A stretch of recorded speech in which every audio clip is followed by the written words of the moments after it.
اعوذ باللہ من الشیطان الرجیم بسم اللہ الرحمن الرحیم وَلَقَدْ كَذَّبَ أَصْحَابُ الْحِجْرِ الْمُرْسَلِينَ، اور بے شک وادی حجر والوں یعنی صالح علیہ السلام کی قوم سمود نے رسولوں کو جھٹلایا۔ وَآتَيْنَاهُمْ آيَاتِنَا فَكَانُوا عَنْهَا مُعْرِضِينَ، اور ہم نے انہیں اپنی نشانیاں دیں تو وہ ان سے منہ پھیرے رہے اور ایمان نہ لائے۔ وَكَانُوا يَنْحِتُونَ مِنَ الْجِبَالِ بُيُوتًا آمِنِينَ، اور وہ عذاب سے بے خوف ہو کر پہاڑوں کو تراش کر گھر بناتے تھے۔ فَأَخَذَتْهُمُ الصَّيْحَةُ مُصْبِحِينَ فَمَا أَغْنَى عَنْهُمْ مَا كَانُوا يَكْسِبُونَ، تو انہیں صبح ہوتے ہی خوفناک آواز نے پکڑ لیا تو ان کی کمائی ان کے کچھ کام نہ آئی۔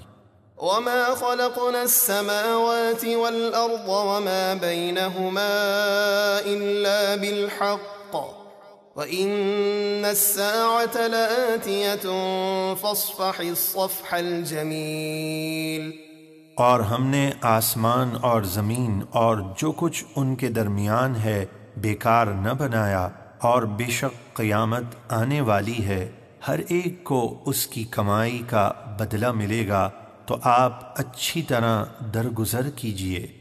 إِنَّ رَبَّكَ هُوَ الْخَلَّاقُ الْعَلِيمُ، بے شک آپ کا رب ہی بہت پیدا کرنے والا، خوب جاننے والا ہے۔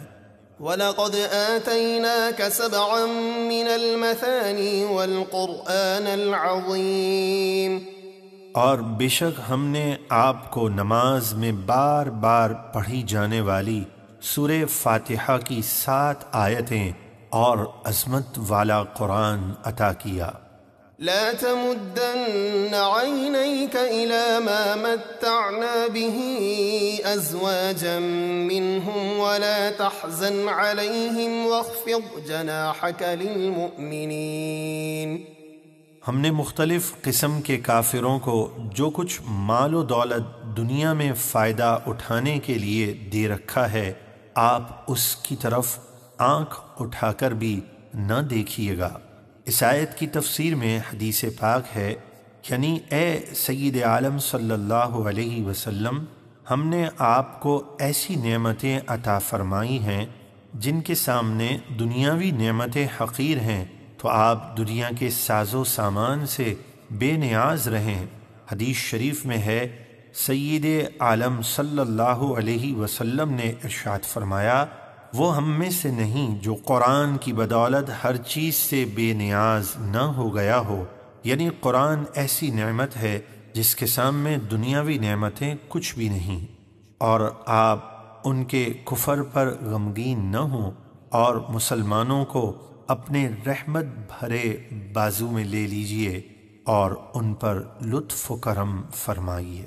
وَقُلْ إِنِّي أَنَا النَّذِيرُ الْمُبِينُ كَمَا أَنزَلْنَا عَلَى الْمُقْتَسِمِينَ الَّذِينَ جَعَلُوا الْقُرْآنَ عِضِينَ، اور فرمائیے کہ میں ہی عذاب کا واضح ڈر سنانے والا ہوں، جیسا ہم نے تقسیم کرنے والوں پر یعنی مکمل نہ ماننے والوں پر عذاب اتارا، جنہوں نے قرآن کو ٹکڑے ٹکڑے کر ڈالا، یعنی بعض کو مانا اور بعض کو نہیں مانا۔ فَوَرَبِّكَ لَنَسْأَلَنَّهُمْ أَجْمَعِينَ عَمَّا كَانُوا يَعْمَلُونَ، تو آپ کے رب کی قسم، ہم روز قیامت ضرور ان سب سے پوچھیں گے ان کاموں کے بارے میں جو وہ کرتے تھے۔ فَاصْدَعْ بِمَا تُؤْمَرُ وَأَعْرِضْ عَنِ الْمُشْرِكِينَ، اے حبیب، آپ کو جس بات کا حکم دیا جاتا ہے وہ علل اعلان کہہ دیجئے اور مشرکوں سے منہ پھیر لیجئے۔ إِنَّا كَفَيْنَاكَ الْمُسْتَهْزِئِينَ، بے شک ان ہنسنے والوں کے مقابلے میں ہم آپ کو کافی ہیں۔ الذين يجعلون مع الله إلها آخر فسوف يعلمون، جو اللہ کے ساتھ دوسرا معبود ٹھہراتے ہیں تو ان قریب وہ اپنا انجام جان لیں گے۔ وَلَقَدْ نَعْلَمُ أَنَّكَ يَضِيقُ صَدْرُكَ بِمَا يَقُولُونَ، اور بے شک ہمیں معلوم ہے کہ ان کی باتوں سے آپ کا دل تنگ ہوتا ہے۔